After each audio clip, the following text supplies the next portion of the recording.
أعوذ بالله من الشيطان الرجيم.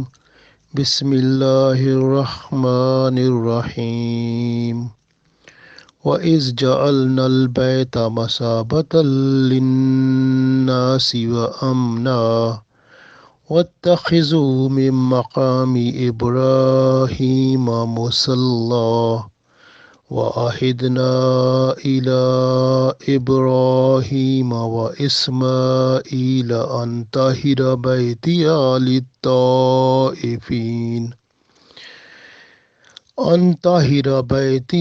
للطائفين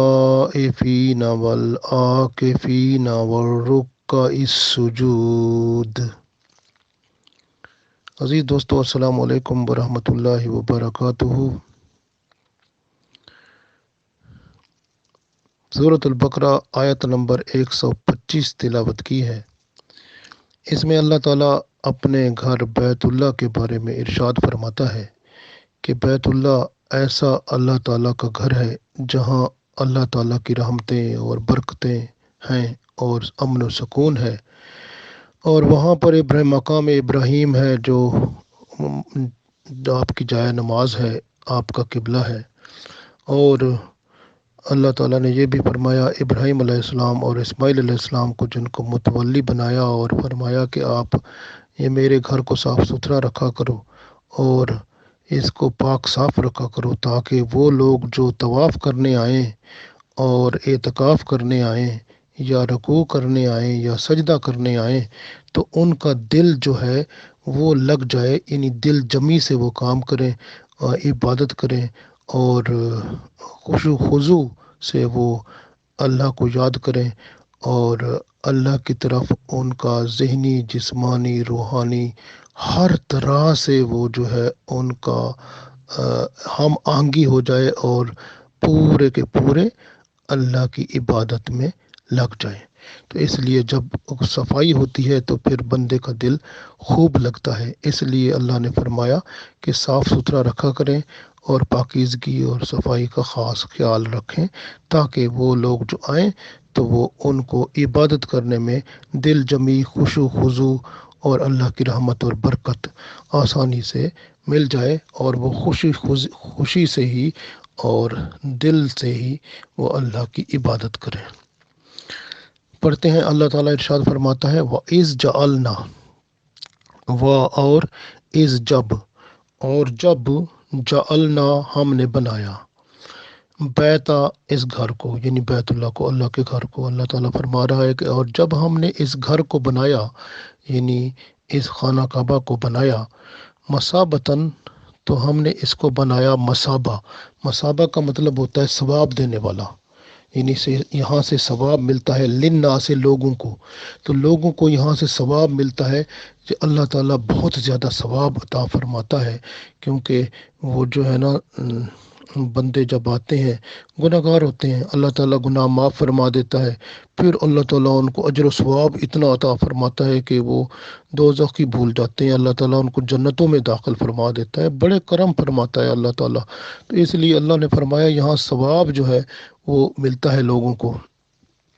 تو یہ گھر وہ ہے جو بندوں میں ثواب کو تقسیم کرتا ہے۔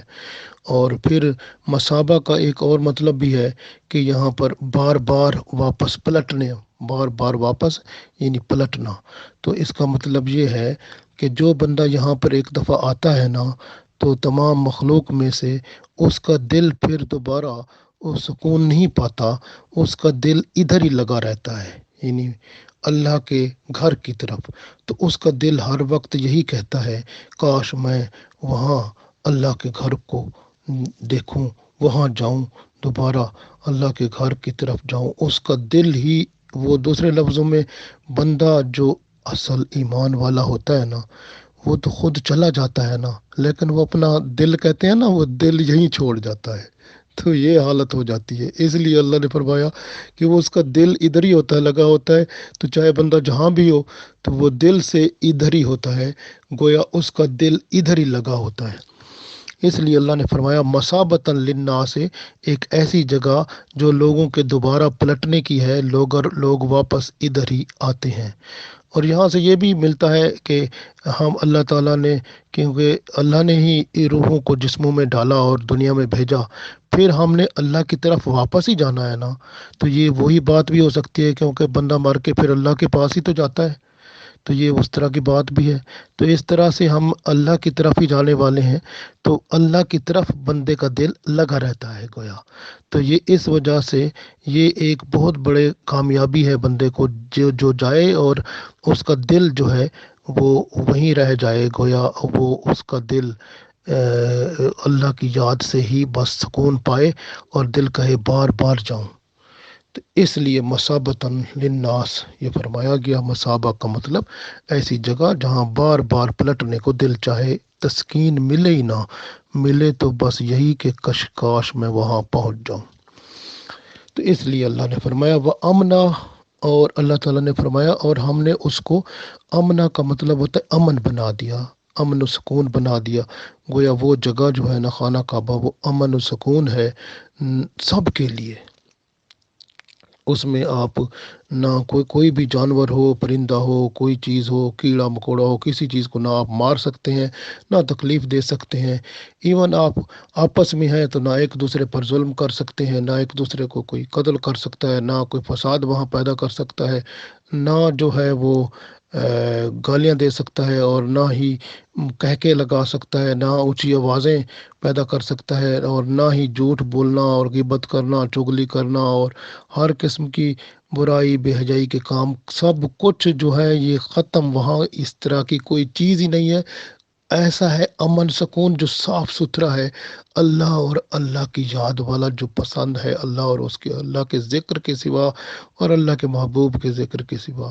تو کچھ بھی نہیں ہے۔ اور تو یہ امن سکون ایسا ہو جاتا ہے جو اللہ کی یاد سے بندہ بھر جاتا ہے وہاں۔ جب اللہ کی یاد سے بندہ بھر جاتا ہے نا تو تبھی بندے کو سکون آتا ہے۔ اس لیے تو اللہ تعالیٰ نے قرآن پاک میں فرمایا ہے نا کہ بندے کے جو دل ہے نا وہ اللہ کی یاد سے ہی سکون پاتے ہیں۔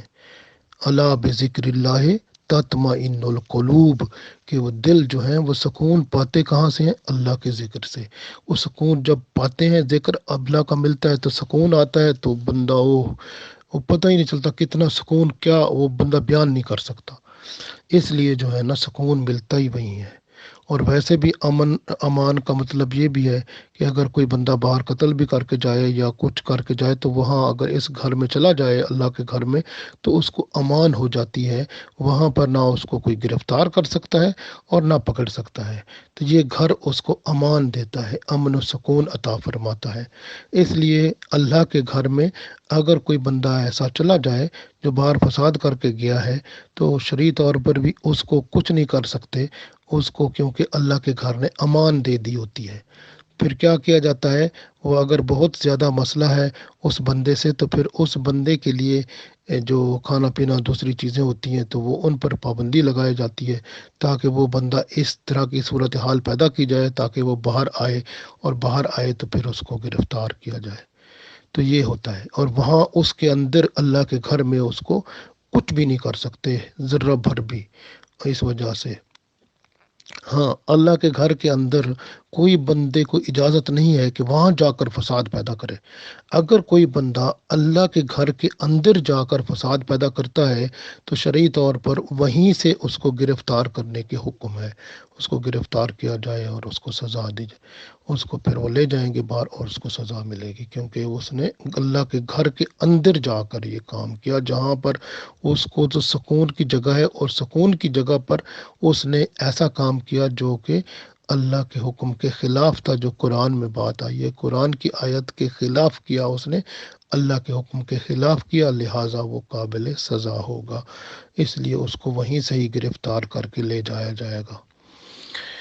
تو یہ سکون اطمینان کی جگہ ہے، اور بندے کے اندر اتنا سکون وہاں مل جاتا ہے کہ بندہ جو ہے بس وہ وہیں کا ہی ہو جاتا ہے، اور دل کرتا ہے بس وہیں پہ دوبارہ جاؤں، اور دل کرتا ہے ادھر کا ہی ہو جاؤں۔ تو یہ کیونکہ روح جو ہوتا ہے وہ اللہ کی طرف سے ہوتا ہے، کیونکہ اللہ تعالیٰ نے سورہ بنی اسرائیل میں بھی تو فرمایا ہے قل الروح من امر ربی،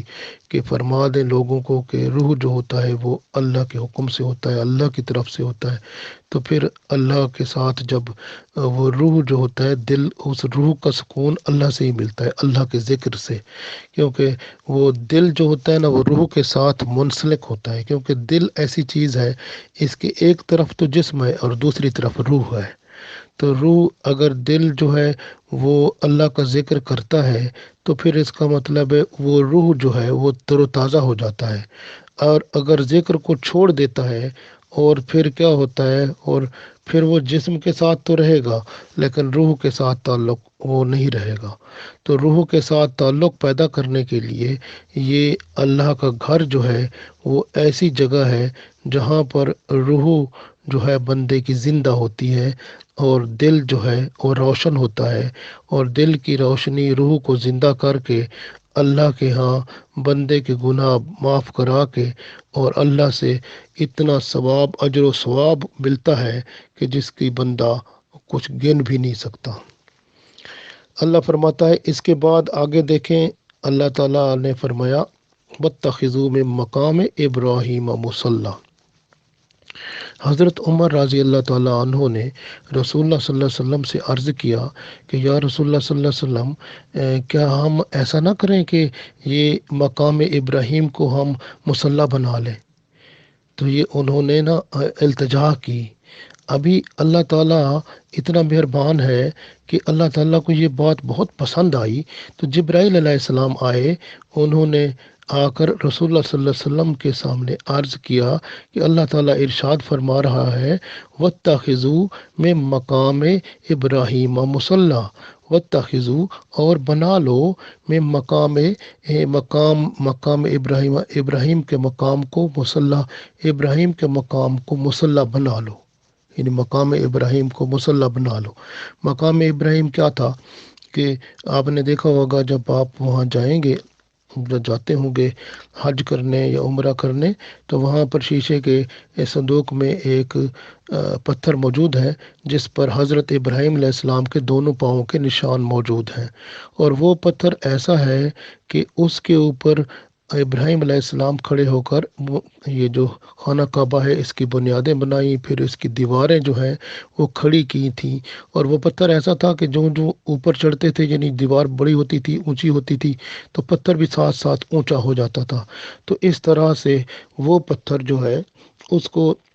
اللہ تعالیٰ نے کرم فرمایا کہ اس کے اوپر ابراہیم علیہ السلام کے پاؤں کے نشان بھی بن گئے، تو وہ پتھر محفوظ کر کے رکھ دیا گیا، کیونکہ وہ پتھر آیا ہی جنت سے تھا، جنتی پتھر تھا۔ اور ابراہیم علیہ السلام نے جب یہ خانہ کعبہ بنا لیا تھا اللہ کا گھر، تو پھر ابراہیم علیہ السلام نے لوگوں کو بلایا تھا کہ آؤ حج کرو، آؤ عمرہ کرو، آؤ اللہ کے گھر کی طرف آؤ۔ جب بلایا تھا نا تو اس وقت بھی اسی پتھر پر ہی وہ آپ نے کھڑے ہو کر لوگوں کو بلایا تھا، اس لیے اس پتھر کی شان بہت بلند ہے اور اس کو مقام ابراہیم کہا جاتا ہے۔ اور حضرت عمر رضی اللہ تعالیٰ عنہ نے رسول اللہ صلی اللہ علیہ وسلم سے جب عرض کیا کہ کیا ہم اس کو مقام ابراہیم کو مصلی بنا لیں، تو اللہ تعالیٰ نے بھی پھر آیت بھیج دی کہ ہاں ضرور اس کو آپ اپنا مصلی بنا لو۔ تو اللہ تعالیٰ کی رحمت اور برکت سے رسول اللہ صلی اللہ علیہ وسلم نے بھی یہی فرما دیا کہ یہ وَاتَّخِذُوا مِن مقام ابراہیم مصلی، اور بنا لو وَاتَّخِذُوا اور بنا لو میں مقام ابراہیم، مقام ابراہیم کو مصلی بنا لو، کہ جائے نماز بنا لو، نماز کی جگہ بنا لو۔ اس لیے جب بھی طواف جو ہے پورا ہوتا ہے، طواف کے بعد 2 نفل جو پڑھتے ہیں وہ مقام ابراہیم کے ساتھ وہیں پڑھ لیتے ہیں۔ تو یہ مقام ابراہیم کو نماز کی جگہ بنا دیا گیا، گویا طواف کے ختم ہونے پر نماز نفل وہاں پڑھی جاتی ہے۔ اگلی آیت میں اللہ تعالیٰ آیت کے حصے میں اللہ تعالیٰ ارشاد فرما رہا ہے کہ یہ اللہ کا گھر جو ہے اس کو صاف ستھرا رکھیں، اور اس کو تاکہ جو آنے والے ہیں وہ جو عبادت کے لیے وہ اس کو دیکھ کے وہ اللہ تعالیٰ کی رحمت اور برکت سے منور ہوں اور ان کا دل جو ہے عبادت میں لگ جائے۔ تو یہ بہت بڑی بات ہے جس کا اللہ تعالیٰ نے ارشاد فرمایا ہے۔ تو اللہ تعالیٰ ارشاد فرماتا ہے وَعَہِدْنَا، اور ہم نے وعدہ لیا، اِلیٰ ابراہیم، ابراہیم علیہ السلام، و اسماعیل، اور اسماعیل علیہ السلام سے، ان طاہرا، کہ وہ پاک صاف رکھیں گے، بیتیا، میرے گھر کو، للطائفین، وہ جو طواف کرنے والے ہیں ان کے لیے، والعاکفین، اور جو اعتکاف کرنے والے ہیں ان کے لیے، والرکع، اور جو رکوع کرنے والے ہیں ان کے لیے، والسجود، اور رکع السجود، اور جو سجدہ کرنے والے ہیں ان کے لیے۔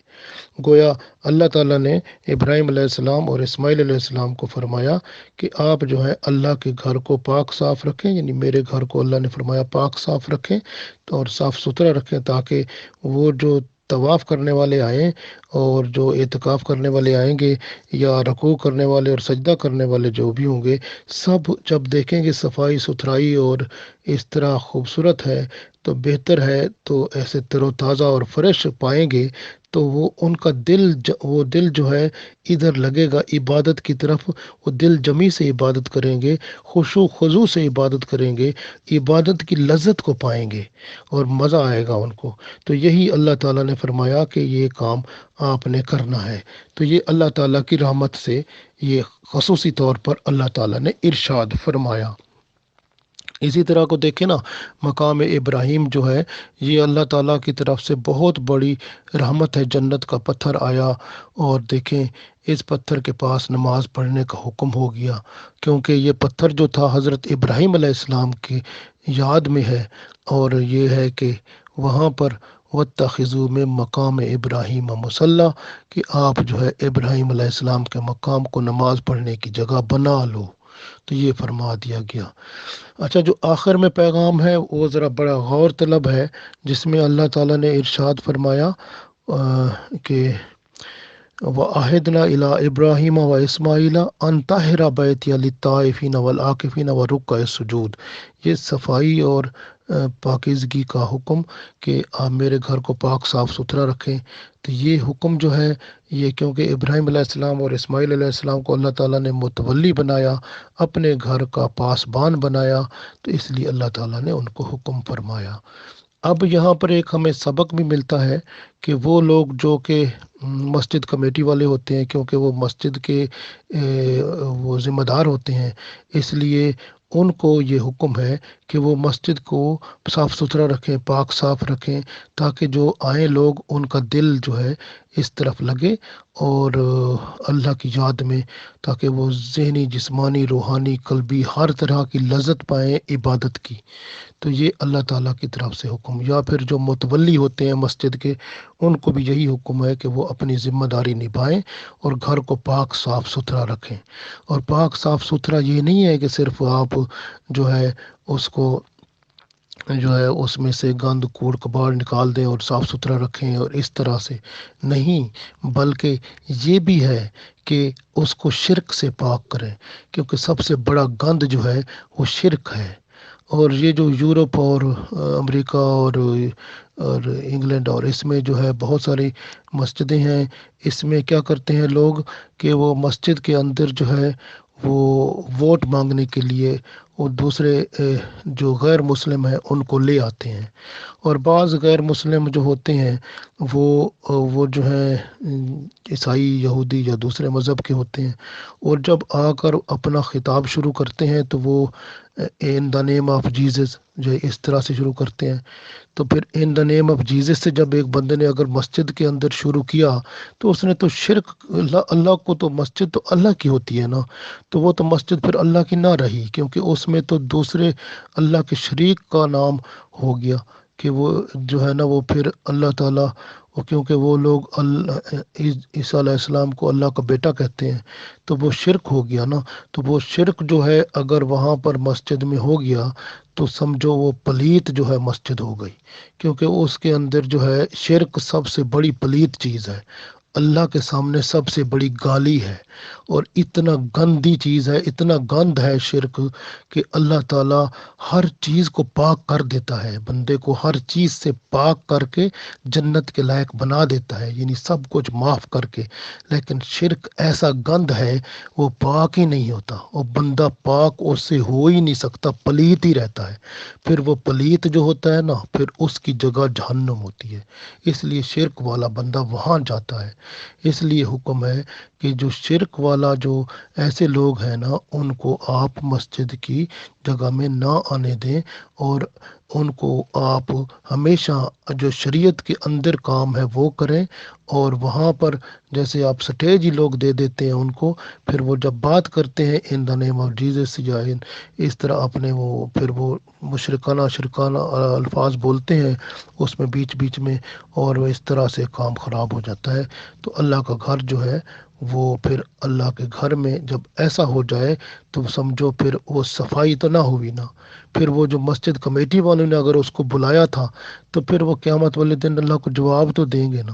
اور یا اگر کوئی متولی تھا اس نے بلایا تھا ان کو، تو پھر قیامت والے دن ان سے پھر خیر تو نہیں ہے۔ اس لیے جو ہے نا یہ بہت اہم بات ہے کہ اللہ کے گھر کو سب سے پہلی بات جو گند سے پاک کرنا ہے وہ شرک سے پاک کرنا ہے، اور پھر اس کے بعد جو ہے وہ جو ہے جو صفائی یا ستھرائی اور یہ، کیونکہ اگر مسجد کے اندر شرک یا باتیں ہوتی ہیں تو پھر اس کا مطلب ہے اس کے اندر سے روحانیت چلی جاتی ہے، تو بندہ وہاں پر جسمانی طور پر نماز تو پڑھ آئے گا، یعنی اونچا نیچا حرکت، وہ تو ورزش ہو جائے گی نا جسم کی، لیکن وہ جو روحانی جو لذت ملتی ہے وہ نہیں ملے گی پھر۔ تو اس لیے روحانی لذت کے لیے مسجد کو اللہ کا گھر ہی سمجھیں کہ اللہ کا گھر ہے، اور اللہ شرک کو پسند نہیں کرتا، اللہ کے نزدیک الشرک و ظلم عظیم ہے، تو اس لیے وہ وہاں پر ایسے بندے کو بات ہی نہیں کرنے دینی جس کی زبان سے شرک ہی نکلے۔ تو یہ جو ہے نا، اس لیے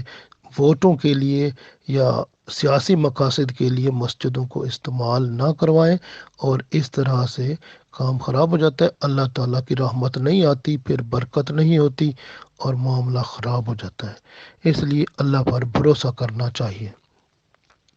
تو اللہ تعالیٰ بندے کے ساتھ پھر کرم فرماتا ہے، جب بندہ اللہ کے ساتھ تعاون کرتا ہے تو اللہ تعالیٰ بھی بندے کے اوپر کیونکہ کرم فرماتا ہے، اور شرک جو ہے وہ کسی صورت میں بھی معاف نہیں ہے، اور اللہ کے لیے یہ بہت بڑی گالی ہے جس کی کوئی معافی نہیں ہے۔ اور جو اللہ کا گھر ہے، یہ مکہ جو ہے یہ وادی ام القریٰ کہتے ہیں اس کو۔ مکہ جو ہے اس کے ارد گرد جو پہاڑ ہیں اس کو وادی ام القریٰ کہا جاتا ہے۔ اللہ کا گھر جو ہے اس کے بارے میں رسول اللہ صلی اللہ علیہ وسلم نے جبرائیل علیہ السلام سے پوچھا کہ جب زمین نہیں تھی تو وہاں کیا تھا جہاں پر بیت اللہ ہے؟ تو جبرائیل علیہ السلام نے فرمایا کہ وہاں پانی تھا، اور پانی پر چمکیلا جھاگ تھا جو ہچکولے کھاتا رہتا تھا، بس یہی اللہ کا گھر تھا۔ جب پانی خشک ہو گیا تب اللہ تعالیٰ نے فرشتوں کو حکم دیا کہ اس جگہ پر اللہ کا گھر خانہ کعبہ تیار فرمائیں، تو پھر فرشتوں نے تعمیر کر کے اللہ تعالیٰ کے گھر کو اس جگہ پر بنا دیا۔ تو جب آدم علیہ السلام کو زمین پر اللہ تعالیٰ نے بھیجا تو اللہ تعالیٰ نے آدم علیہ السلام کو حکم فرمایا کہ آپ وہ جو فرشتوں کا تعمیر شدہ اللہ کا گھر ہے اس کو ڈھا کر وہاں پر انسانوں والی اللہ کے گھر کی تعمیر فرما دیں۔ تو پھر آدم علیہ السلام نے اللہ کا گھر وہاں پر تعمیر فرما دیا۔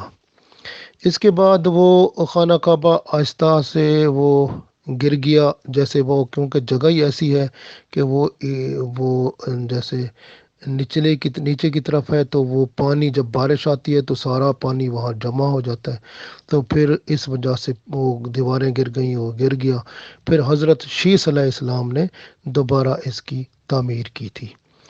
اور بعد میں جب حضرت نوح علیہ السلام کا طوفان آیا تھا تو وہ گر گیا تھا، تو خانہ کعبہ، تو پھر اللہ تعالیٰ نے حضرت ابراہیم علیہ السلام اور اسماعیل علیہ السلام سے خانہ کعبہ کی تعمیر کرائی، جس کا ہم نے ابھی پڑھ رہے ہیں اور یہ ہمارے ہاں قرآن پاک میں موجود ہے۔ تو اس کے بعد آپ دیکھتے جائیں تو بارش کا پانی پھر آتا گیا اور خانہ کعبہ جو ہے وہ گر گیا۔ اس کے بعد قبیلہ جرہم جو تھا انہوں نے بھی اس کو دوبارہ تعمیر کیا، اور جو حضرت اسماعیل علیہ السلام کے سسرال والے تھے۔ تو بعد میں یہ قریش مکہ جو قبیلہ قریش کے تھے، انہوں نے اکٹھا کیا پیسہ اور اس کو کہا کہ حلال کمائی سے ہم اس کو تعمیر کریں گے۔ پھر انہوں نے حلال کمائی سے وہ تعمیر کیا، تو وہ حلال کمائی جو ان کی تھی وہ تھوڑی پڑ گئی، تو پھر انہوں نے وہ جگہ جو تھی خانہ کعبہ جو اللہ کا گھر بنانا تھا، تو وہ اس میں سے تھوڑا حصہ باہر نکل گیا کیونکہ وہ کمرہ کم بن گیا، تو اس لیے پھر حتیم کو باہر نکال دیا گیا، جبکہ پہلے حتیم اندر تھا، اور انہوں نے پھر جب قریش والوں نے بنایا تو حتیم باہر رہ گیا اور اللہ کا گھر اس طرح بن گیا۔ تو اس لیے جو ہے نا وہ حتیم جو ہے تب سے اسی طرح ہی ہے، اور یہ جو ہے حتیم جو ہے، جو بندہ اگر